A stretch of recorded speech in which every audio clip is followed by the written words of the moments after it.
Peut-être avez-vous entendu parler de Madeleine Riffaut. Madeleine Riffaut, c'est une grande dame issue de la Résistance, arrêtée et torturée par les nazis à 20 ans, qui survécut à cette période et qui, devenue journaliste, s'engagea ensuite dans les luttes anticoloniales. Elle s'est éteinte la semaine dernière, à l'âge de 100 ans, après une vie bien remplie. À cette occasion, il y a eu un certain nombre d'émissions de radio, et dans l'une d'entre elles, elle racontait sa vie de manière extraordinaire. Et cette émission commençait par le témoignage suivant de sa part. Qu'est-ce que c'est la définition du témoin ? Le témoin, c'est celui qui a vu quelque chose, et c'est celui qui dit ce qu'il a vu. L'un ne va pas sans l'autre.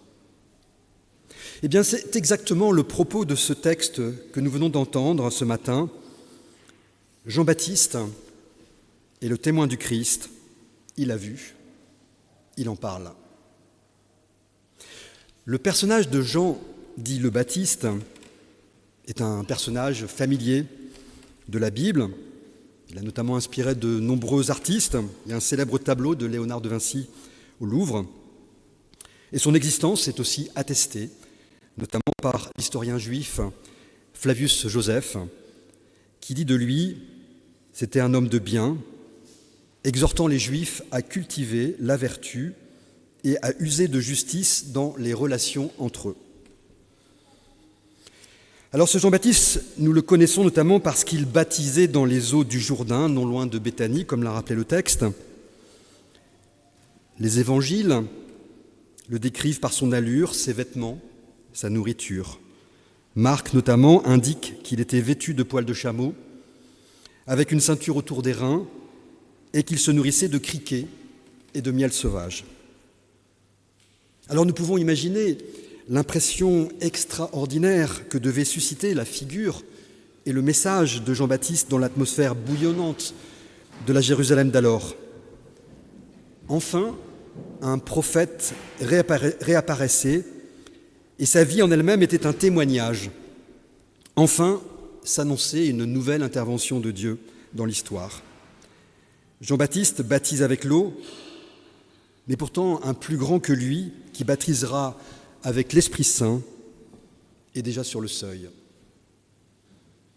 La particularité de l'évangile de Jean, que nous allons appeler, pour ne pas le confondre, Jean l'évangéliste, avec Jean le Baptiste, à la différence des trois évangiles synoptiques, c'est-à-dire Matthieu, Marc et Luc, qui prennent le temps de décrire Jean-Baptiste, son allure, ses habits, c'est que chez Jean, il n'y a aucun de ces détails.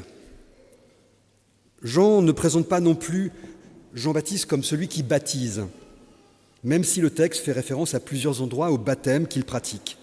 En effet, pour Jean l'évangéliste, l'essentiel n'est pas là.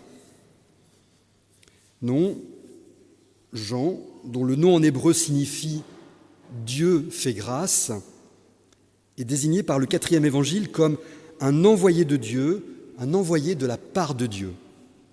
Dignité qui, normalement réservée chez Jean l'évangéliste à Jésus et au Saint-Esprit.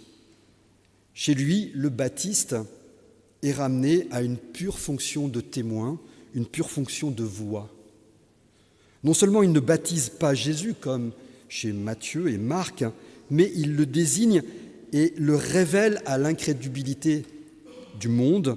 Et l'enjeu de ce témoignage est de placer chacun d'entre nous devant le choix crucial de croire ou de ne pas croire au Christ. Alors je vous propose ce matin de nous arrêter sur deux thèmes que j'aimerais approfondir dans ce texte. D'une part, la place de Jean-Baptiste en tant que précurseur et témoin de Jésus, et plus généralement celle du témoignage. Et d'autre part, l'annonce proprement dite du Christ, l'agneau de Dieu qui enlève le péché du monde, et l'annonce de la croix à venir. Pour ce faire, nous allons suivre la chronologie du texte qui se déroule, vous l'avez compris, en 2 jours. Une première journée où devant les représentants des autorités juives, les pharisiens et les représentants du Sanhédrin, Jean-Baptiste dit qui il est, ou plutôt dit qui il n'est pas, et une deuxième journée où Jean-Baptiste annonce qui est Jésus. Tout d'abord, la place de Jean-Baptiste en tant que précurseur et témoin de Jésus, donc le témoignage du Baptiste. Nous sommes ici face à un texte de mise au point, et c'est l'objectif de Jean l'Évangéliste. Il y avait alors, au moment de la rédaction de cet évangile, constitue à la fin du 1er siècle après Jésus-Christ, une rivalité entre les communautés dites johanniques, c'est-à-dire celles qui étaient autour de Jean l'Évangéliste, et les cercles baptistes, c'est-à-dire autour de Jean-Baptiste. Et les communautés baptistes, qui étaient nombreuses à l'époque, se reconnaissaient dans la personne de Jean le Baptiste comme le sauveur eschatologique, et pour ces communautés, le plus grand est celui qui est venu en premier, c'est-à-dire Jean-Baptiste, et non Jésus.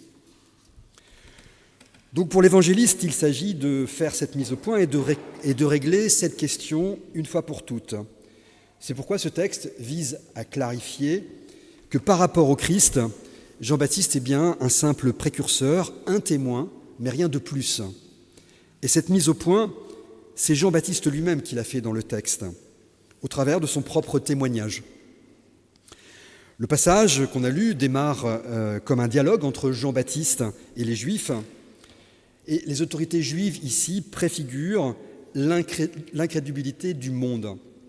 Jean-Baptiste est confronté à une enquête de type juridique, on dirait, aujourd'hui, diligentée par les autorités de Jérusalem, prêtres et lévites, et ensuite pharisiens qui l'interrogent sur son identité. Qui es-tu ? Es-tu Élie ? Es-tu le prophète ? Et sur son activité de baptiste. Pourquoi baptises-tu ? Jean l'évangéliste cherche par cette mise en scène à mettre fin à cette polémique autour du caractère messianique de Jean-Baptiste au détriment de Jésus. Alors Jean-Baptiste répond d'abord par une triple négation. Je ne suis pas. Je ne suis pas celui que vous croyez. Je ne suis pas le Christ. Je ne suis pas le prophète. Je ne suis pas Élie. Il est présenté comme un homme qui ne saurait se définir que parce qu'il n'est pas, reculant sans cesse devant lui-même par la crainte d'occuper la place d'un autre, c'est-à-dire celle de Jésus. Il refuse d'être investi d'un rôle messianique. Son rôle est simplement d'être un témoin, un précurseur, pas plus. Mais sa réponse laisse aussi entendre qu'il sait avec certitude qui est le Christ. En effet, ensuite, Jean-Baptiste fait une double réponse positive qui porte non pas sur son identité, mais sur sa fonction et son activité. Moi, dit-il, je suis celui qui crie dans le désert, rendez droit le chemin du Seigneur. Ici, c'est une reprise quasi littérale d'un verset d'Ésaïe, dans le chapitre 40, le verset 3, qui lui permet d'indiquer clairement qu'il annonce les temps messianiques et récapitule toute la tradition prophétique qui l'a précédé. La mission de Jean-Baptiste, c'est de préparer à travers le désert le chemin du Seigneur. Dans les terres arides, il s'agit de tracer une route aplanie pour notre Dieu. Et surtout, cette voie dans le désert fait écho au prologue de Jean. Si vous vous rappelez, l'évangile de Jean commence par « Au commencement était la parole ». La parole était auprès de Dieu. La parole était Dieu.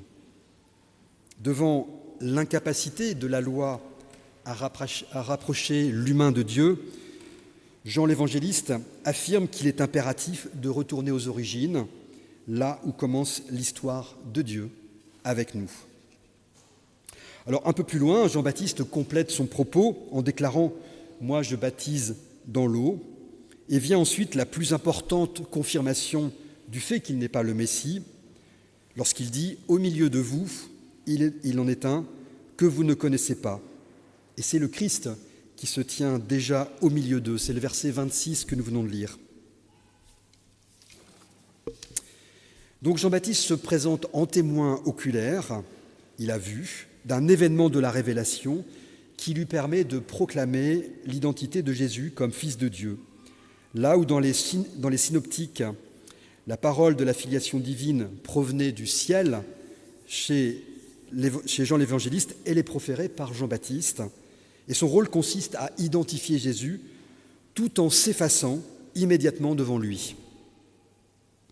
Et comme témoin, Jean-Baptiste est là pour nous dire que nous ne pouvons prévoir le Christ, mais nous pouvons seulement le recevoir comme l'autre, comme celui que nous ne connaissons pas et que nous avons toujours à découvrir.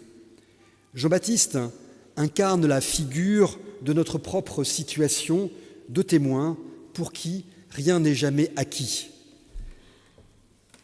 Jean-Baptiste se présente, on l'a dit, comme celui qui n'est pas, à travers la triple négation. Il dira même un peu plus loin, toujours chez Jean l'évangéliste, « Il faut que je diminue et que lui grandisse ». Et ce dépouillement qu'il revendique trace le profil du témoin par excellence. Être témoin, c'est s'effacer, c'est se rendre transparent à celui que nous annonçons. Comment accorder ce dépouillement avec l'esprit de notre époque qui valorise avant tout le porteur de message plus que le message lui-même, qui valorise plus la manière dont celui-ci communique, au risque de faire écran au contenu du message. Inutile de rappeler le système médiatique, les réseaux sociaux qui encombrent nos esprits et nos vies. Comment trouver l'équilibre entre un certain effacement et la présence nécessaire pour que le témoignage ne soit ni détourné, que le témoignage ne soit ni désincarné. Alors après cette première partie qui clarifie le rôle de Jean-Baptiste, celui d'un témoin, précurseur de Jésus, venons-en au contenu de ce témoignage, à l'annonce proprement dite du Christ, l'agneau de Dieu qui enlève le péché du monde et l'annonce de la croix à venir. Si on revient au texte, le lendemain, Jean-Baptiste voit Jésus venir à lui. Celui-ci apparaît pour la première fois comme un personnage muet. Il ne parle pas, il ne s'exprime pas. Si Jean-Baptiste voit Jésus venir à lui, ce n'est pas pour se faire baptiser comme chez Matthieu, Marc ou Luc. Non, l'inconnu désigné comme tel lors de la première journée dans le verset 26 devient l'objet du témoignage de Jean-Baptiste. Voici l'agneau de Dieu qui enlève le péché du monde. Alors ce terme d'agneau appliqué à Jésus n'est pas très courant dans le Nouveau Testament. On en trouve seulement 2 occurrences. D'abord chez Pierre, qui parle du sang du Christ comme celui d'un agneau sans défaut et sans tache. Puis dans les Actes, au chapitre 8, qui se réfère à une citation de l'Ancien Testament, toujours d'Ésaïe, au chapitre 53, à propos d'un serviteur souffrant, où il est dit « Il a été mené comme un mouton à l'abattoir, comme un agneau muet devant celui qui le tond. Il n'ouvre pas la bouche. » Dans le judaïsme apocalyptique, c'est-à-dire cette phase du judaïsme qui succède au judaïsme prophétique et qui place sa foi dans l'avènement prochain du royaume de Dieu, le Messie était dépeint sous les traits d'un agneau victorieux. Le rôle de l'agneau était d'enlever le péché du monde.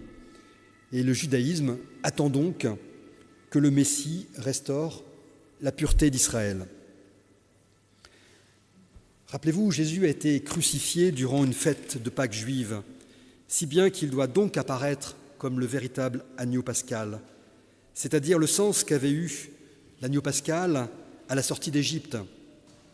La libération de l'Égypte, maison de servitude, ouvrant ainsi la possibilité de l'exode, celle de la migration, pour enfin accéder à la liberté de la promesse. Jean l'évangéliste, en qualifiant Jésus d'agneau, le présente comme une victime sacrificielle et expiatoire, peut-on penser. Ainsi, dès le début de son récit, il projette la lumière de la croix à venir. Alors, l'agneau de Dieu qui enlève le péché du monde, comment se fait-il que Jésus soit nommé agneau? Et comment cet agneau peut-il enlever le péché du monde et le surmonter pour en faire quelque chose qui n'a plus essence ni réalité? Comment un agneau pourrait enlever le péché du monde? Non seulement le symbole de l'agneau n'est pas très parlant pour nous aujourd'hui, mais en général, nous n'aimons pas trop entendre parler de péché, et encore moins de sacrifice expiatoire. Il est difficilement envisageable aujourd'hui de penser que la justice divine exige comme contrepartie pour l'offense le prix d'une vie, qui plus est celle de son propre Fils. Toute l'attitude de Jésus envers le péché contredit d'ailleurs cette idée. Il offre aux pécheurs le pardon divin sans condition. Les paraboles, qui nous fournissent sans doute les meilleures images de ce que furent son enseignement, ne contiennent aucun des thèmes expiatoires. S'il y est très souvent question du péché, jamais Jésus ne présente l'expiation du péché comme le préalable et la condition de la venue du royaume. Alors, essayons d'en finir avec certaines traditions d'interprétation. L'expression « le péché du monde » désigne sans doute cette mentalité qui s'oppose à Dieu et se trouve à l'origine du refus de Dieu. En effet, la notion de péché est probablement l'une des clés de la situation difficile du christianisme dans le monde moderne. C'est un mot qu'on a couvert de ridicule. Pourtant, il me semble que c'est un mot profond, un mot comme nul autre mot qui sert à dire notre faiblesse, la part d'ombre de notre vie. Il sert à dire encore tout ce qui compromet, fragilise et perturbe notre relation à Dieu, notre relation à nos semblables. Luther, à propos du pécheur, parlait d'homo incurvatus in se, littéralement l'homme incurvé, l'homme courbé sur soi, c'est-à-dire l'homme égocentré. Le péché ne relève pas tant de la morale que de la théologie. C'est ne s'aimer que soi-même et ne vouloir vivre que par ses propres forces. Aujourd'hui, le spectacle du monde, les maux et les abus qu'il accumule ne démentent pas, bien au contraire, l'idée de péché du monde. Mais alors, qui est donc ce Dieu qui, pour satisfaire ses exigences de justice, sacrifie son propre Fils? Pourquoi Jésus meurt-il et en quoi sa mort sur la croix donne-t-elle un sens à l'aventure humaine? La croix n'a pas besoin d'être transposée en drame judiciaire d'origine divine. La croix, c'est avant tout la fidélité de Jésus à sa propre prédication qui l'a progressivement mise en situation d'avoir à donner sa vie. Le Christ est mort en raison de ce que furent les hommes de son temps. Les hommes, ensuite, ont voulu interpréter sa mort dans le sens expiatoire parce qu'ils sont incapables de se réconcilier sans tuer. Pourtant, si la mort du Christ a bien valeur de sacrifice, en revanche, celui-ci doit être pensé tout autrement que dans un sens expiatoire.